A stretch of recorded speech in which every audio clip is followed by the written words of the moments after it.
আসসালামু আলাইকুম। আমরা অনেকেই খামার করতে চাই এবং খামার করার পূর্বে আমরা বিভিন্ন লোকের সাথে অথবা খামারিদের সাথে পরামর্শ করার চেষ্টা করি। তো অধিকাংশ সময় দেখা যায় কি যে, না তুমি পারবা না, অনেক কষ্ট, অনেক পরিশ্রম, নানান ধরনের নেগেটিভ মন্তব্য থাকে। আর আজকে সে বিষয়ে আপনাদের মাঝে কিছু তথ্য শেয়ার করতে চাই, কারণ এটা আমাদের নিজস্ব ব্যক্তিগত অভিজ্ঞতা। কারণ আহ, ওইটাই শেয়ার করা উচিত অন্যের কাছ থেকে নিয়ে না। আপনি যেটা বাস্তব সম্মুখীন হবেন সেটাই মানুষের মাঝে তুলে ধরার চেষ্টা করবেন, সেটা ভুল হোক এবং সঠিক হোক। যেমন আজ থেকে প্রায় 8 বছর আগে আমরা যখন খামার শুরু করি, তখন মাত্র 3টি দিয়ে শুরু করছিলাম, 2টা বাছুর আর একটি গাভী দিয়ে। তো তখন আমাদের প্রথমের দিকে সর্বপ্রথম 5 থেকে 7 কাঠা ঘাস হবে, আমরা শুরু করি। এরপরে পর্যায়ক্রমে আমাদের যখন গাভী গরুর সংখ্যা বৃদ্ধি পাইতে থাকে, তখন আমরাও আমাদের মতো করে ঘাসের সংখ্যাও বাড়াইতে থাকি, অর্থাৎ জমির পরিমাণ বাড়াইতে থাকি। কিন্তু এক পর্যায়ে যখন দেখলাম যে 8 থেকে 9টি গরু আমাদের হয়ে গেল 2 থেকে 3 বছরের মধ্যে, তখনই আমাদের আসলে পরিশ্রমটা আমরা উপভোগ করতে শুরু করলাম, উপলব্ধি করতে শুরু করলাম। কারণ এর আগে যখন আমাদের 3টি দিয়ে শুরু করি তখন কিন্তু খুব একটা পরিশ্রম মনে হইতো না।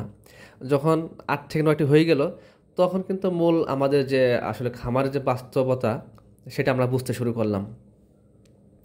কারণ তখন আমাদের খাবারের পরিমাণ বাড়তেছিল, পরিচর্যার পরিমাণ সময়ের পরিমাণ বাড়তেছিল, যার কারণে আমরা চাইলেও এটাকে আসলে অ্যাভয়েড করতে পারতাম না, যে আসলে এখন করবো না, বা অস্বীকার করতে পারতাম না যে এখন পরিশ্রম নাই। বাস্তবতা এটাই যে ডেইরি খাতে মানসিক এবং শারীরিক দুটোরই পরিশ্রম যথেষ্ট আছে। তবে হ্যাঁ, আপনি যদি প্রযুক্তি নির্ভরশীল হয়ে কাজ করতে পারেন, সেক্ষেত্রে আপনি যে কোনো জায়গায় যান, আশা করি আপনি সহজেই কিছু করতে পারবেন। ঠিক যখন আমাদের আসলে খামারের গরুর সংখ্যা বাড়তে থাকলো এবং ঘাসের পরিমাণ আমরা যখন বাড়াইলাম, ঠিক তখনই আমরা দেখলাম যে আসলে ঘাস কাটার পিছনে অনেক সময় চলে যায় আমাদের। প্রায় 2 থেকে 3 ঘন্টা মিনিমাম দৈনিক আমাদের ঘাস কাটার পিছনে চলে যায়। তো সেই ক্ষেত্রে আমরা চিন্তা করলাম যে আসলে প্রযুক্তি নির্ভরশীল হওয়া উচিত। যদিও একটু এখানে আর্থিক একটা ব্যাপার থাকে। তো যেমন যে মেশিনটা আপনারা দেখলেন, এটা আমরা প্রায় আমাদের বাড়ি পর্যন্ত আসতে 35,000 টাকা খরচ হয়েছে। মার্শাল্লাহ, কিন্তু যথেষ্ট স্পিড এবং 4 ঘোড়ার মোটর এটা। এবং আমরা যেখানে 2.5 থেকে 3 ঘন্টা আমরা ঘাস কাটতাম দৈনিক, সেখানে 8 থেকে 10 মিনিটে আমরা ঘাসগুলো কেটে ফেলতেছি, আলহামদুলিল্লাহ। তো এটাই বলতে চাবো যে আসলে প্রযুক্তি নির্ভরশীল হয়ে যদি আমরা কাজ করতে পারি, সেক্ষেত্রে আমরা অনেক সহজে কিছু করতে পারবো, অনেক ভারী কাজ আমরা সহজে করতে পারি। তো এটাই আসলে মূল কথা ছিল। যদি আমরা খামার করতে চাই, অবশ্যই খামার করার শুরুতে ঘাস লাগাইতে হবে। আমার থিওরি, খামার করার শুরুতে ঘাস লাগাইতে হবে, এরপর মেশিন কিনতে হবে, ঘর তো থাকতেই হবে, এরপর আপনি গাভী কিনেন। সেক্ষেত্রে আপনি 8টা 10টা গরু যতগুলো দিয়ে শুরু করেন না কেন, আপনি খুব সহজে কাজ করতে পারবেন। এটা আমার ব্যক্তিগত মতামত। তবে হ্যাঁ, যদি আপনাদের অনেকের একটা বাজেটের ব্যাপার থাকে, তো সেটা যার যার একটা অন্য ইস্যু। বাণিজ্যিকভাবে ইন ফিউচার নিয়ে যদি আমরা কাজ করতে চাই এটা নিয়ে, সেক্ষেত্রে আমাদেরকে এই বিষয়গুলো মাথায় রাখতে হবে।